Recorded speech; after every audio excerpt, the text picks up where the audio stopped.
Shalom saudara-saudara yang dikasihi oleh Tuhan Yesus Kristus.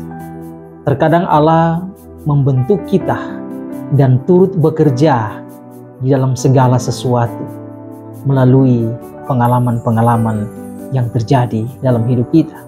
Apakah itu pengalaman menyenangkan atau mungkin pengalaman yang pahit yang menurut pandangan kita manusia. Baik itu kesedihan, duka cita, dan mungkin lain sebagainya. Dan kita melihat bahwa itu merupakan hal yang menyakitkan yang harus kita hadapi dan kita lewati. Nah saudara, saya memiliki satu kesaksian yang Tuhan izinkan terjadi dalam hidup saya.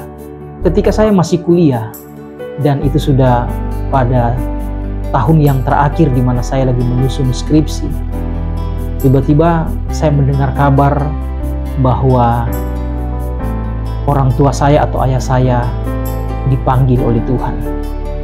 Dan kemudian saya kembali dengan hati yang terluka, tetapi saya berusaha untuk terus mengucap syukur kepada Tuhan, dan Tuhan tetap memberikan sukacita di dalam hati, meskipun saya bisa berkata bahwa kesedihan itu dibungkus dengan sukacita, tetapi itu merupakan pengalaman yang begitu luar biasa, menyedihkan saudara.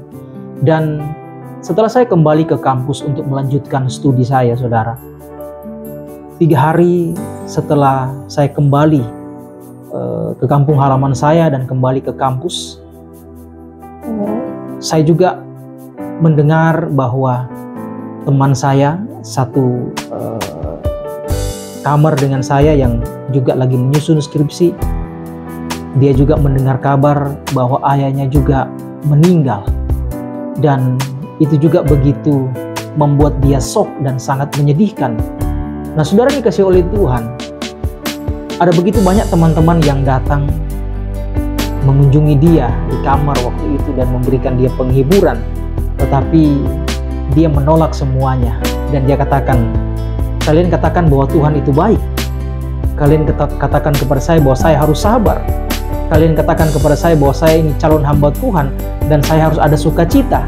Dan saya ingin bertanya kepada kalian, dikatakan, apakah kalian pernah mengalami seperti yang saya alami saat ini? Apakah kalian masih memiliki orang tua? Atau apakah kalian sudah tidak memiliki orang tua? Semua hanya terdiam, karena mereka juga belum pernah mengalami hal itu. Nah saudara, kemudian saya mendengar itu dan saya kembali ke asrama dan bertemu dengan sahabat saya ini. Dan waktu dia melihat saya, dia memeluk saya. Saya hanya tersenyum. Kemudian dia berkata, aku tahu kamu pernah mengalami ini. Dan saya berkata kepada dia, Tuhan itu baik. Meskipun kita mengalami pengalaman yang sangat menyedihkan, tapi Tuhan itu baik. Dan saya berkata kepada dia, saya bisa bertahan, saya bisa mampu, karena Tuhan yang memberikan kemampuan kepada saya.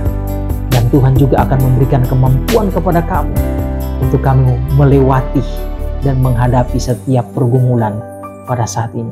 Dan dikatakan, benar, aku tahu kamu pernah merasakan beberapa hari yang lalu, dan aku meyakini bahwa aku juga akan melewati situasi ini dengan kekuatan yang daripada Tuhan. Nah saudara, Tuhan memakai pengalaman-pengalaman yang menyedihkan atau mungkin menyakitkan dalam kehidupan kita. Untuk apa? Untuk kita bisa membangun orang lain. Untuk kita bisa menghibur orang lain. Untuk kita bisa memberikan motivasi kepada orang lain dan pengharapan. Karena apa? Karena kita pernah mengalami hal yang sama. Kita pernah diperhadapkan dengan hal-hal atau pengalaman-pengalaman yang menyakitkan. Dan ketika orang menghadapi pengalaman yang pernah kita hadapi, maka saudara, orang akan melihat dan dia percaya kalau Tuhan sanggup memberikan kekuatan kepadamu, maka Tuhan juga akan sanggup memberikan kekuatan kepadaku untuk menghadapi persoalan ini. Apapun persoalan yang kau hadapi, Allah punya tujuan untuk hal itu. Pikirkanlah ke depan bahwa Tuhan bekerja lewat persoalan, masalah yang engkau hadapi. Untuk apa? Untuk memberkati orang lain, untuk menghibur orang lain, untuk menguatkan orang lain bahwa Tuhan sanggup memberikan kekuatan dan penghiburan kepada kita. Tuhan Yesus memberkati kita semuanya. Shalom.